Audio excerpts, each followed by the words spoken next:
Role करें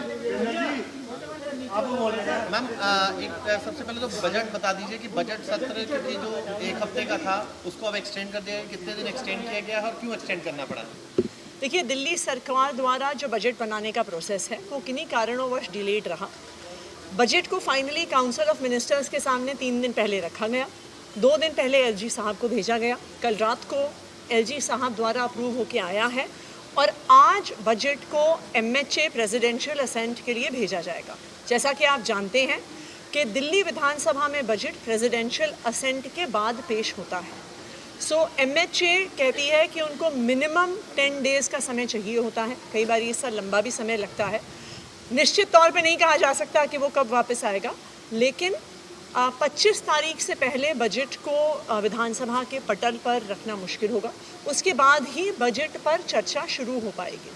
इन्हीं के रीज़न्स की वजह से बजट सत्र को एक्सटेंड करने का प्रस्ताव आज रखा गया कि फर्स्ट वीक ऑफ मार्च तक ये विधानसभा का बजट सत्र एक्सटेंड किया जाएगा।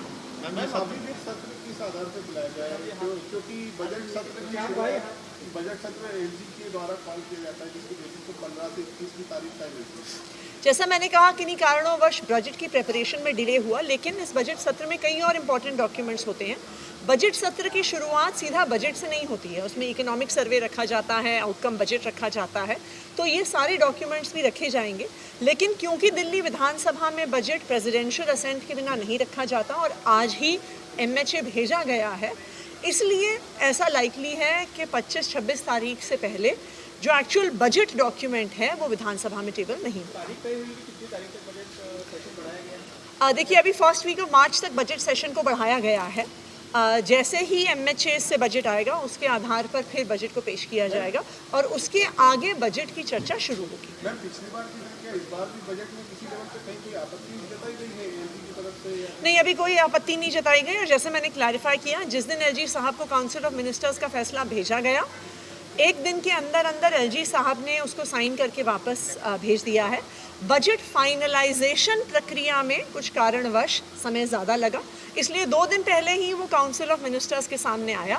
काउंसिल ऑफ मिनिस्टर्स के डिसीजन के बाद वो एलजी साहब को जाता है, उसके बाद ही बजट को एमएचए प्रेसिडेंशियल असेंट के लिए भेजा जाता है। मैम, आज एक बड़ा फैसला आया है सुप्रीम कोर्ट की तरफ से, जो पॉलिटिकल पार्टीज के इलेक्टोरल बॉन्ड्स थे उनको मना कर दिया गया है कि अब वो नहीं यूज हो सकते हैं और तत्काल प्रभाव से उन्हें निष्क्रिय कर दिया गया और उन्हें अवैध भी घोषित किया। देखिए, हम इलेक्टोरल बॉन्ड्स के इस डिसीजन का स्वागत करते हैं। ये ट्रांसपेरेंसी के इंटरेस्ट में, इलेक्शन फंडिंग की ट्रांसपेरेंसी के इंटरेस्ट में एक बहुत महत्वपूर्ण कदम है। वरना इलेक्टोरल बॉन्ड्स एक तरीका बन गए थे जिसके माध्यम से ये पता नहीं चल रहा था कि कौन व्यक्ति किसी पॉलिटिकल पार्टी को फाइनेंस कर रहा है। इस देश के लोकतंत्र के लिए बहुत ज़रूरी है कि ट्रांसपेरेंसी रहे कि किस पॉलिटिकल पार्टी को कितना पैसा कौन लोग दे रहे हैं। और ये बहुत खुशी की बात है कि सुप्रीम कोर्ट ने ईसीआई को तुरंत प्रभाव से कहा है कि किस पार्टी को कितने इलेक्टोरल बॉन्ड्स मिले, उनकी सारी डिटेल्स को पब्लिक डोमेन में डाला जाए।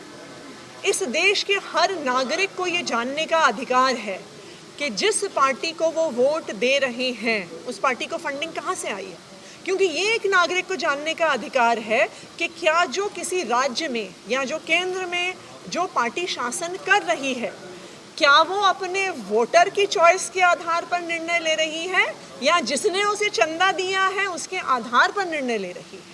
इसलिए ये लोकतंत्र के लिए बहुत ही महत्वपूर्ण कदम है और हम इसका स्वागत करते हैं कि इलेक्टोरल बॉन्ड्स को तुरंत प्रभाव से अवैध घोषित कर दिया गया है। किसानों को लेकर एक जुड़ा सवाल है मैम।